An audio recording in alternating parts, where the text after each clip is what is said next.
Lou Epstein. I want you to meet a real mensch, Chuck Schwartz. Talk a little bit about the concept of being a mensch. Ooh. Took me a long time to figure out what a mensch is. I'm not sure I've figured it out yet. Because, when I was a kid, my mother would say, help clean up the table, be a mensch. So I thought a mensch means like a waiter.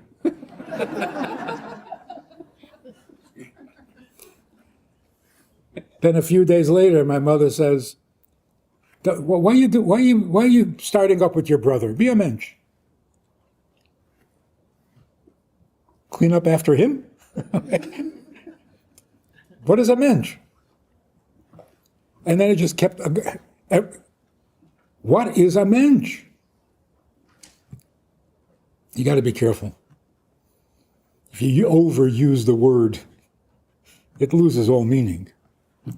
Whatever I don't like in your behavior, you're not a mensch. So what is a mensch? A mensch basically is somebody who is not obsessed with themselves. In fact, psychologically speaking, what's better, a good self-image or a bad self-image?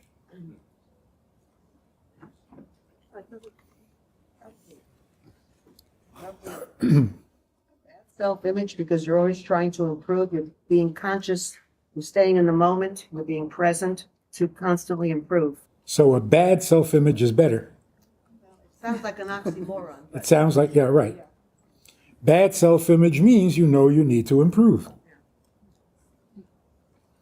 Good self-image means I don't need to improve. You think you're complete. Confidence. Arrogance. Confidence. Yeah. Anyway, this is a trap. It's a trick question. High self-image, low self-image, exactly the same. The word self appears in both. A high self-image means you're obsessing about yourself. A low self-image means you're obsessing about yourself. Isn't there anything else we can talk about? So what is a healthy self? A healthy self is one that doesn't need attention. Can I make a point? I think if you have the capacity to do good and you recognize that you have that capacity, and then you say, I have the capacity and I will act upon it and work as hard as I can to bring positivity into the world in whichever way I believe is best needed in that moment. Because I can't save the entire world, but I can certainly try saving something here and something there. So I think it's the intention of being a good person and then act. So the devotion or the pleasure of being a good person and helping other people comes as a result of no self-image. Because you're not obsessed with yourself, you become available to others. So this whole self business is like a can of worms. Well, one other thing, I think. There's a difference between, like you're saying, confidence. There's a difference between a high self-image and confidence. You have people who have a very high self-image. They have no confidence. They won't do anything, but they think they're very important. So self-image and confidence, low self-image, can be a very confident person. I'm very good at what I do, but I'm worthless because low self-image. But if we can do something, then we're not worthless. So even somebody, let's say, who is born with a low IQ, as long as they can do something to bring, you talked about water, right? Water has no IQ, but it can bring, Yes. it can feed plants and it can make mud and whatever. So it doesn't have to even have self-image. It just has to do something positive. Exactly. It doesn't have to have a self-image. It's freedom. So what is a good self-image? A good self-image is, why are we talking about me? There are more important things to talk about. What? Do you like yourself? Yeah, no. What's the difference? I can do things.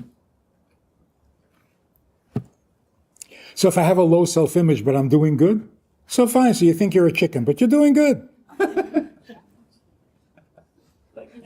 Or you think you're a princess, and so when there's a baby and the baby does something positive, we clap and we give it, positive feedback.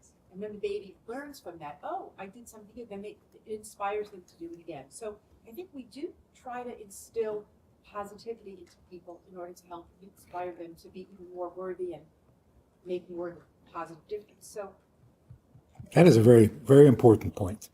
If a kid does something bad, do you say, now that you've learned Psychology 101, do you say to a child, you're a rotten kid? You don't say that. But he's a rotten kid. Why don't you say it?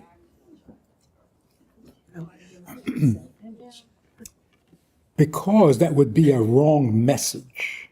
This is not psychological. This is morality. A kid does something bad and you say, you're a rotten kid, you've missed the point. If a kid does something bad, you want to let him know that what he did was bad. If you tell him he's bad, you've changed the subject. You're not teaching morality anymore. So you say, it was bad, not you. Why don't we do the same when a kid does something good? So if he does something bad, we say, oh, that was bad.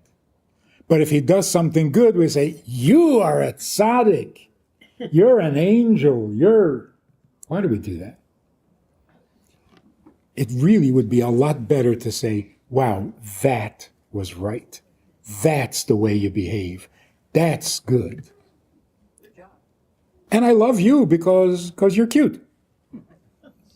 It has nothing to do with morality.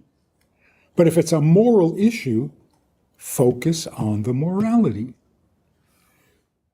If you enjoyed this conversation or this topic, and you're looking for more information, or you want to hear it again from another angle, there's a way to do that. And that is in this book. It's all there. Order it from Amazon. You can read it, reread it, and share it.